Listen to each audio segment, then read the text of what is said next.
Man, we're having a pleasant hike today. Pacesetters in t-shirt and shorts. I still have my raincoat on even though I'm hot, but I'm made of sugar and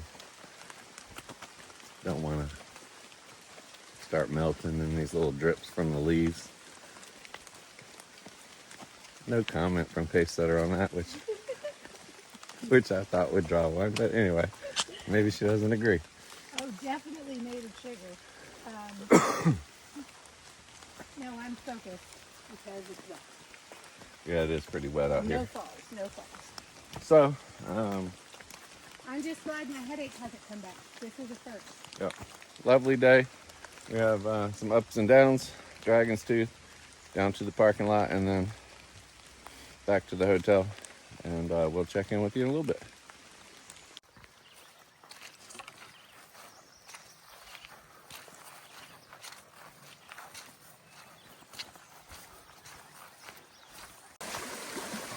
This merits a video, don't you think?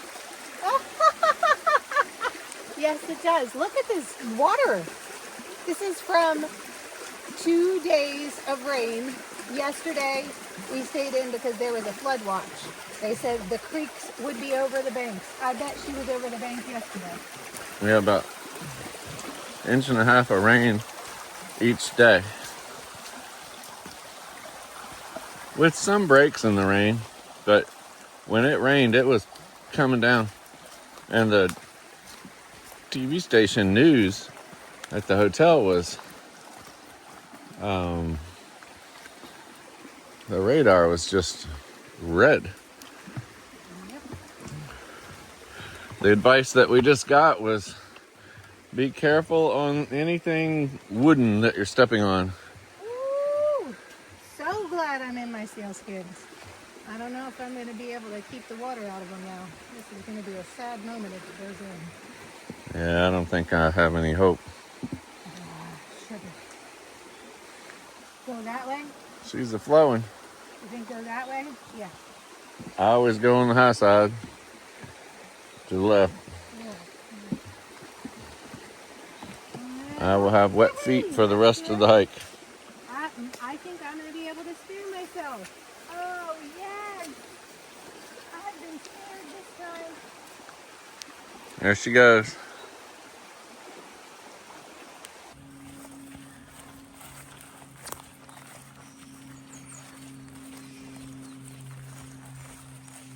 Ooh, that smells good. Honeysuckle. Oh, wow, that's delicious. Probably these roses too. This is another beautiful trail site. Yep, it's the roses. I think that's Rosa rugosa. I'll have to double check that. But they're the native roses. Good morning. You guys are going the wrong way. Wow. Look at the size of these striped maple leaves. That's as big as my hand. That is so cool. Pacesetter and I were looking for a specific picture yesterday to put into a video. Couldn't find it. But in the process, I found pictures of my last garden in Virginia. And I'd totally forgotten that I had several different kinds of striped maples. And I looked at all those pictures yesterday. And it's funny because I see the young trees out here and I forget the name of it every time for some reason. And I have to go look it up. And I forgot that I had grown 3 or 4 different kinds in the past. And I used to grow somewhat common plants, but I would plant them in unusual places. So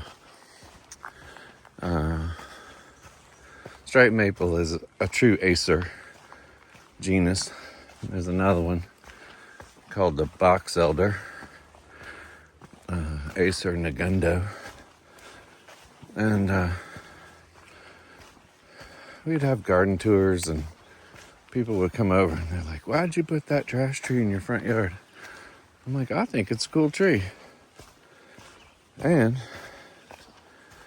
at my house where I grew up, it was the tree in the backyard that came from the local Kmart or whatever we had at the time. And it was beautiful, and that's what we climbed every day. So,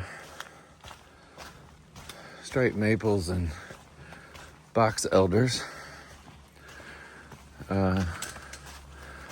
Not everybody in the horticulture world thinks of them as an ornamental plant, but I think they're super cool.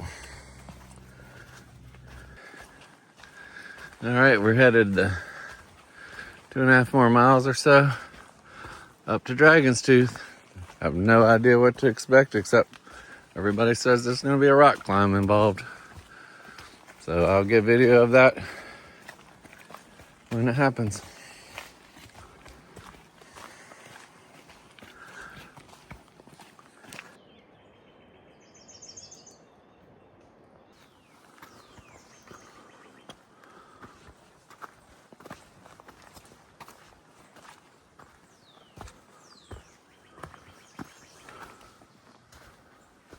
Oh, there's lots of them up here, Bill.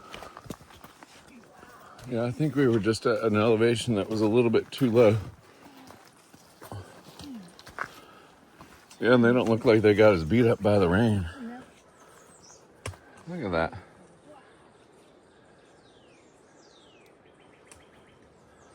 Oh. Yeah, we're up here again.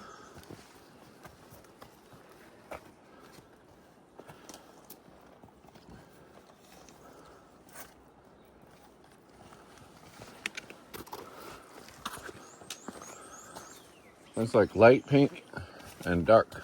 Yeah.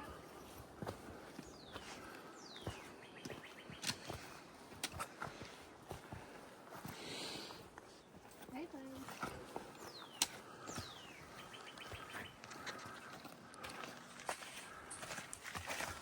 Oh, I'll tell. I'm glad we're going up.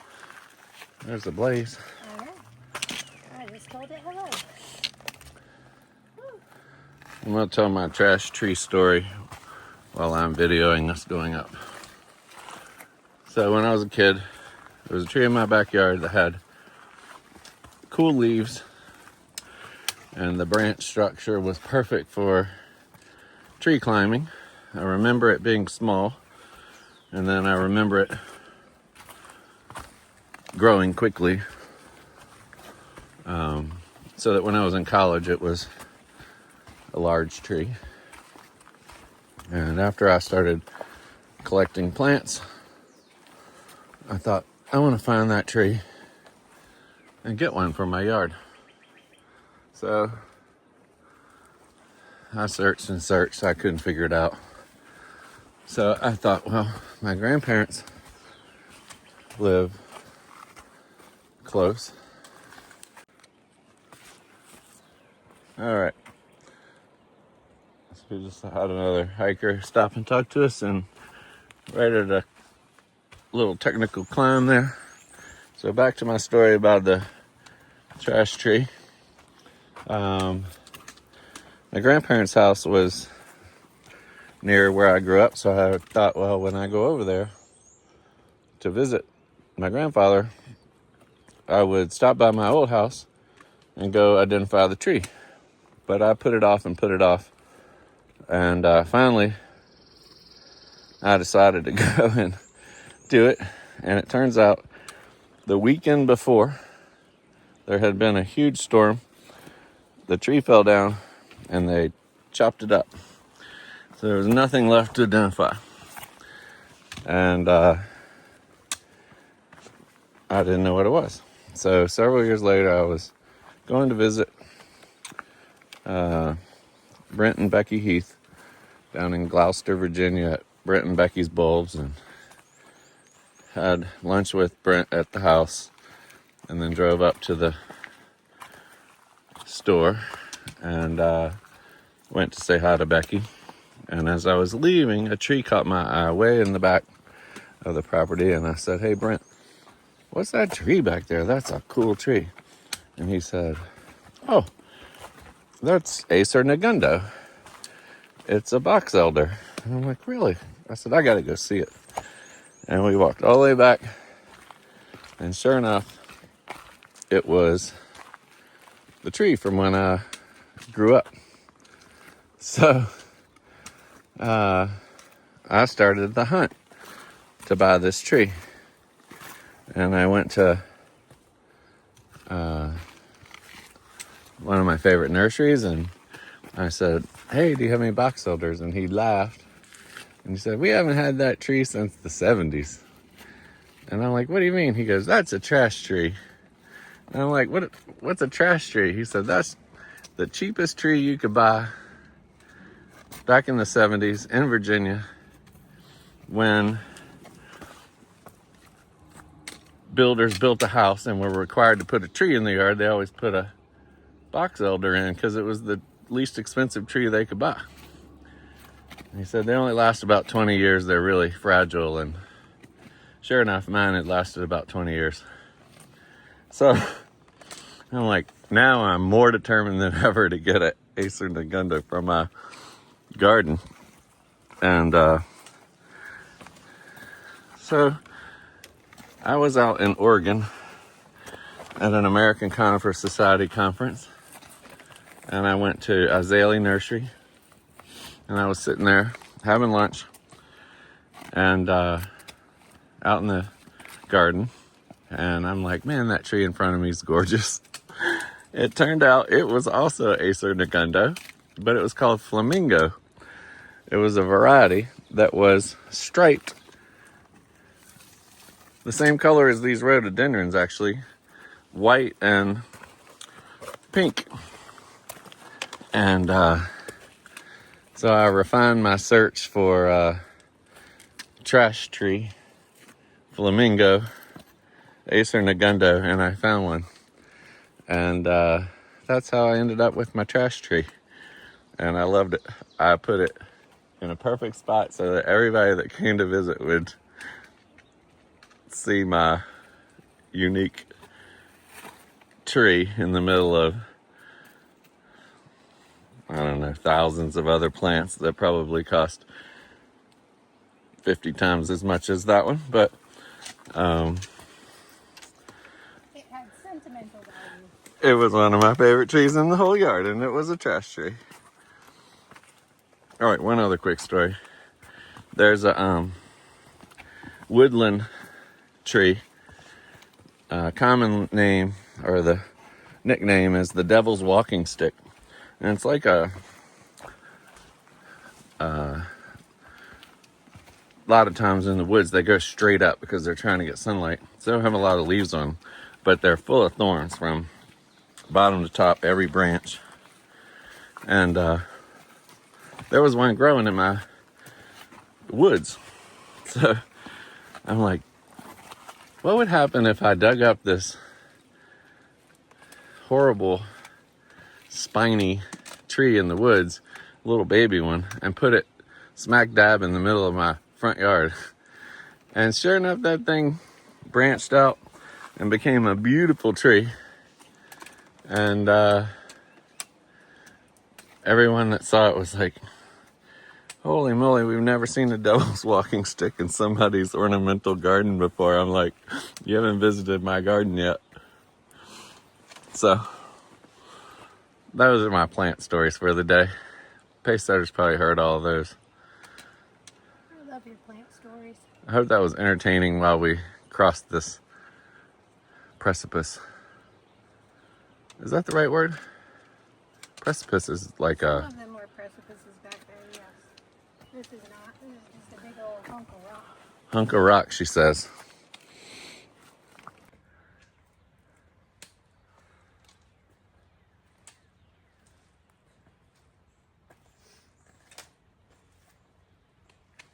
This is the smallest part of the trail. Most of the trail is fun and enjoyable. This is the smallest part of the trail.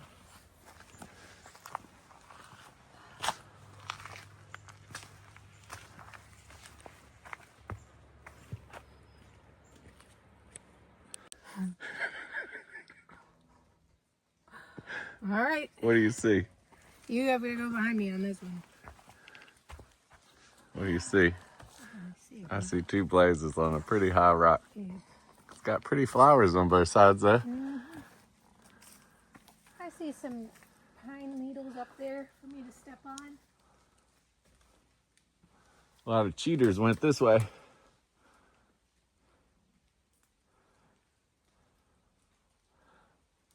I say go up the rock.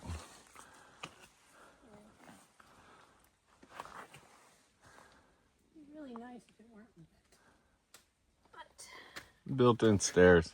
it's pretty not slidey, so that's good. Just walk straight up that crevice. Walking is probably not the right terminology. Catapulting. I will probably need you to hand me my trekking poles. Maybe not. You want the crampons? And the rope? No.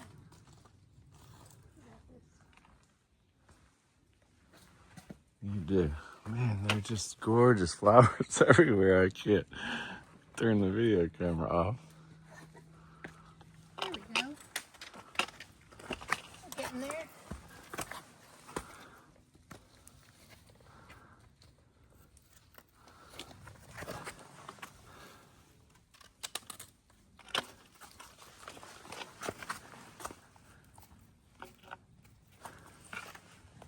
You just need to. Oh gosh. Stop scaring me. That was a long ways down. Not the opportune time to mention that. Right now. All right. You did it. Let's see the top. I think I've got one more step. And look, they've got little candy holes here. How kind of them.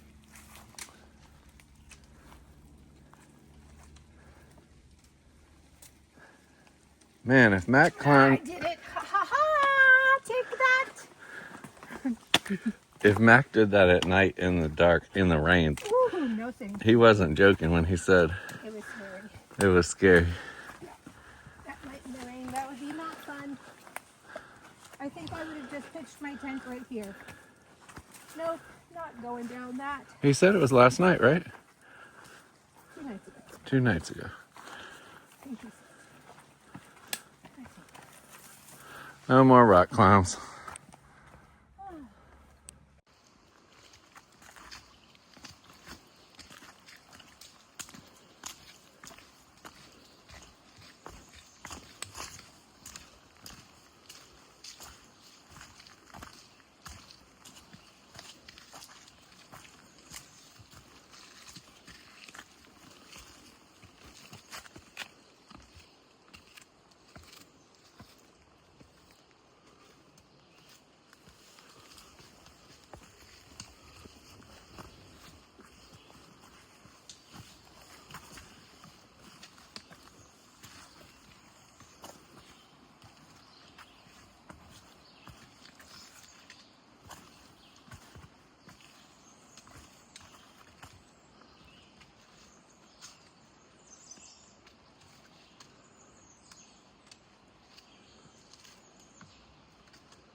camera. Just a rock. I'll reflect you to the rock.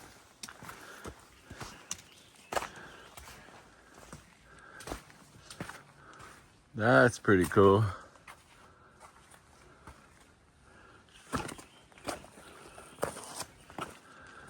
Look at that trail there.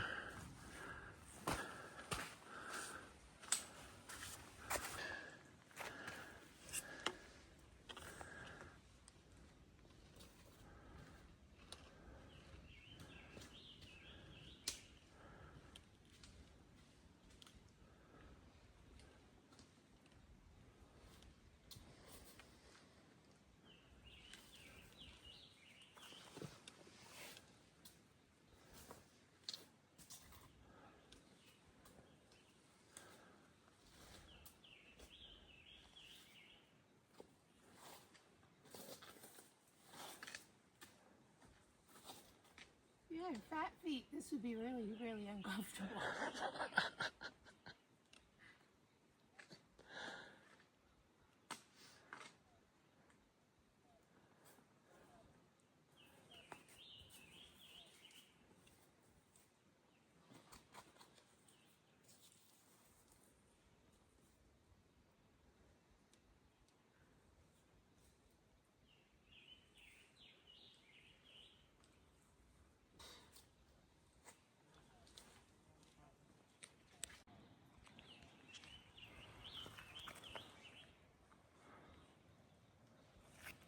There you go, foot.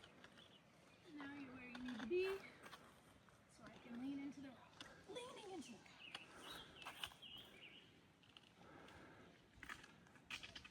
I don't think everybody talks to themselves when they hike, but I highly recommend it. You did. Keeps you focused. You did good.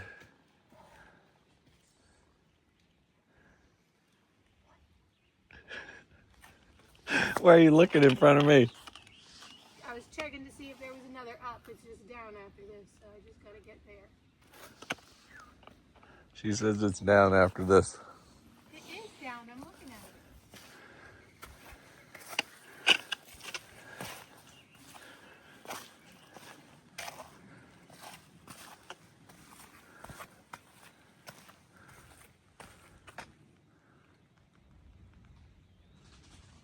Who said we wanted to do this? You wanted to hike the Appalachian Trail. I know I did. This was my idea.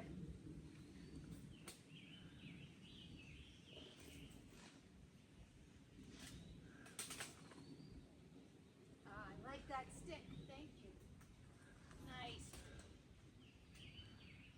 All right. I did it. Now, oh, look at that view.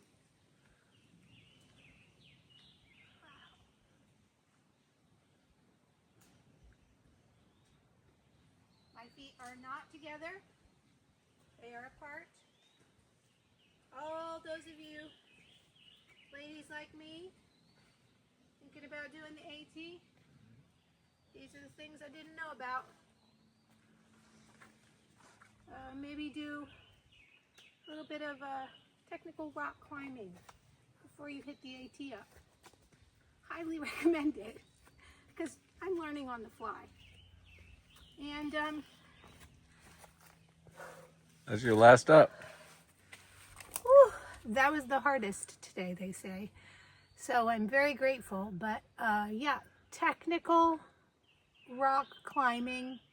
Do a little bit of that before you come hike the AT. And balance beaming. The balance beaming you can do at home. That's easy. But this stuff here, yeah, there's I'm sure you can find it elsewhere, but it wasn't on the Foothills Trail. And yeah, this is the third time I faced it, and that was definitely different than 3 days ago. 3 days ago was just a side of a mountain. You had to find a way to get across. This was leaning and clinging to the rock. Have a nice day. After you. Okay, stairs I can do. I remember when stairs used to make me feel sad. Now stairs make me feel happy. Oh. My, how things change.